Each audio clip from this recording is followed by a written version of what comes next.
ওই নৌকার মধ্যে কিছু কাউয়া ঢুকছে, কাউয়া বিদায় করার লেগে এই গোলমাল চাইছে। এখন কইতে পারেন যে কাউয়া কারা? কাউয়া হইল নামে কয় শেখ হাসিনার, নামে কয় আওয়ামী লীগ, আর কামে বাগানবাসীর 5,000 টাকার থেকে 2,000 মাইরা দেয়।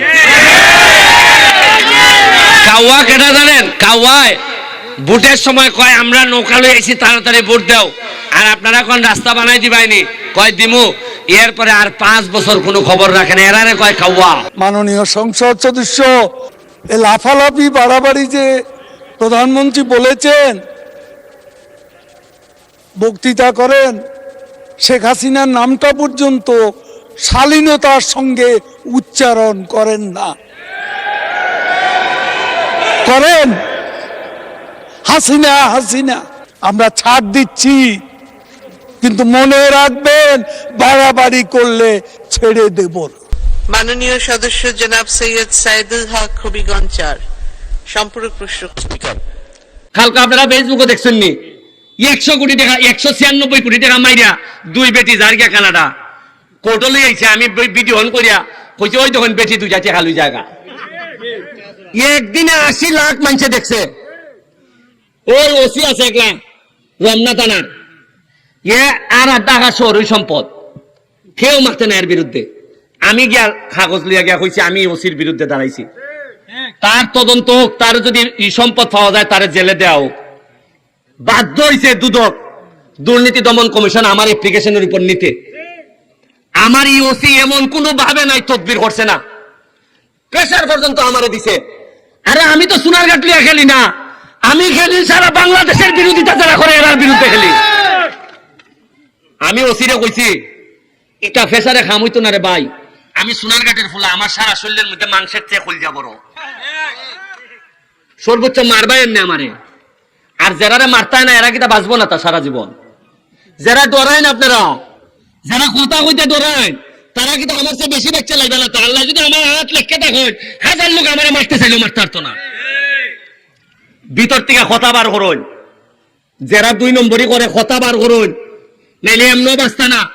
চা বাগানের শ্রমিকরা কইয়া ইসলাম যে আরে তোমরা আন্দোলন করো, যা লাগে আমি দিমু খানি, 120 টাকা মজুরিতে এমনই মরবাই, তাইলে মরার আগে একটা আন্দোলন কইরা দিয়া মইরা যাও যাতে 300 টাকা হয়। উন্নয়ন আমি আপনারা একটা কথা কইয়া যাইতাম চাই, খালি আমার আর মরলে উনকা আর আমার কোনো দুঃখ নাই, একটুই কষ্ট লাগবো যদি উনকা মরি, আমার ছেলে মেয়ের লেগে কষ্ট লাগতো না। কষ্ট লাগবো যে আমি আমার সোনারঘাটটারে জায়গা মতো দিয়া যাইতাম পারছি না।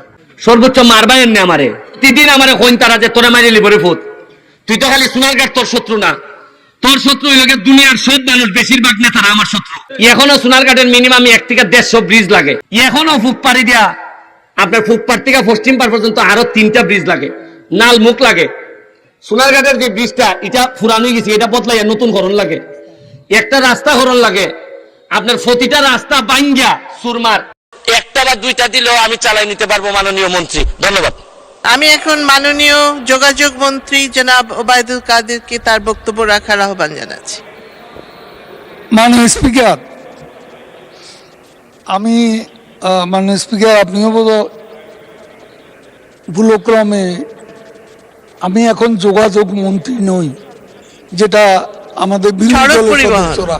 আমি সড়ক ও সেতু মন্ত্রী, সড়ক পরিবহন ও সেতু মন্ত্রী। হ্যাঁ, এটাই হলো শুদ্ধ। এখন দেখলাম তারা এটাও জানে না। আমাকে আপনি তো যোগাযোগ ছাড়া কথাই বলেন নাই সব সময়। এ লাফালাফি বাড়াবাড়ি যে প্রধানমন্ত্রী বলেছেন, বক্তৃতা করেন, শেখ হাসিনার নামটা পর্যন্ত শালীনতার সঙ্গে উচ্চারণ করেন না। করেন হাসিনা হাসিনা, নেতা আন্দোলনের নির্বাচনের খেলা হবে এমনি বলিনি। মাননীয় সংসদ সদস্য, ভারতে পশ্চিমবঙ্গে যে নির্বাচন হলো, যে নির্বাচনে মমতা ব্যানার্জি বিপুল সংখ্যাগরিষ্ঠতায় জিতেছেন, সেখানে মূল স্লোগান ছিল খেলা হবে। কি আমি ভুল বলেছি? সেখানে শুধু মমতা ব্যানার্জি না, নরেন্দ্র মোদীও খেলা হবে দুর্নীতির বিরুদ্ধে, সন্ত্রাসের বিরুদ্ধে, এগুলো বলে বক্তৃতা করেছে। এটা কোনো হালকা বিষয় না।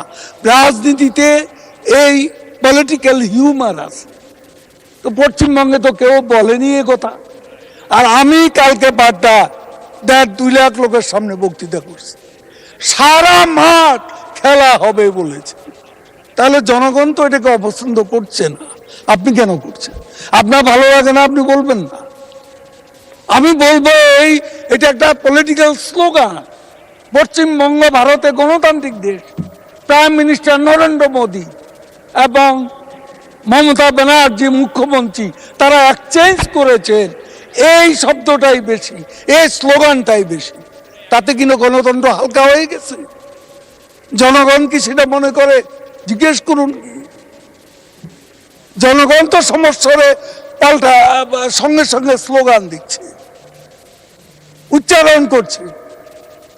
তা আমি তো জনগণের ভাষাটা যেহেতু জনগণ পছন্দ করছে সেই জন্য বলছি। আমি তো মারামারি করতে বলিনি, আমরা তো মারামারি করতে বলিনি, আমরা ছাড় দিচ্ছি। কিন্তু মনে রাখবেন, বাড়াবাড়ি করলে ছেড়ে দেব না। পরিষ্কার কথা। আমরা কি আওয়ামী লীগ কোথাও আপনাদের সাথে মারামারি করতে গেছি? কেন এসব কথা তুলছেন? একটা লোক আমরা ঘরে থাকতে পারছি 5 বছরে 5 সপ্তাহ আমি আমার নিজের ঘরে থাকতে পারিনি। এখানে আমাদের নেতারা বসে আছে, প্রত্যেকের গায়ে দাগ আছে। রাস্তা বেধড়ক পিটুনি, মোহাম্মদ নাসিম মারা গেছে, সেই বয়স্ক ব্যক্তি আব্দুল সামাদ আজাদ আজকে নেই। এদেরকে পর্যন্ত হামলা করা হয়েছে। বাড়িঘরে থাকতে পেরেছি আমরা, সেটার বিরুদ্ধেই খেলা হবে। জয় বাংলা, জয় বঙ্গবন্ধু। ধন্যবাদ মাননীয় সড়ক পরিবহন ও সেতু মন্ত্রী জনাব ওবায়দুল কাদের, আপনাকে অসংখ্য ধন্যবাদ।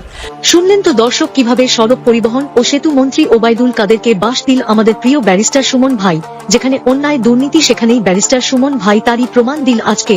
হোক সে বড় এমপি মন্ত্রী, দুর্নীতি করলে কোন রক্ষা নেই। দর্শক, সেতুমন্ত্রী ওবায়দুল কাদেরের অসংখ্য দুর্নীতি সাধারণ জনগণ জেনেও চুপ করে বসে আছে, কারণ তারা কথা বললেই তাদের মেরে ফেলা হবে। আর সেই জায়গায় তাকে সামনে পেলে কিভাবে অপমান করছে ব্যারিস্টার সুমন ভাই।